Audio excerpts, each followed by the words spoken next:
Welcome back to another technical deep dive here in the debug zone. Today we're tackling a big question and breaking it down with insights from other users.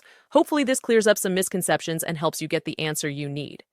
So buckle up, stay a little curious, and let's jump right in.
And that's a wrap.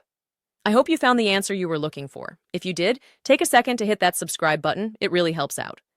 And let me know in the comments which solution worked best for you. See you next time in the debug zone.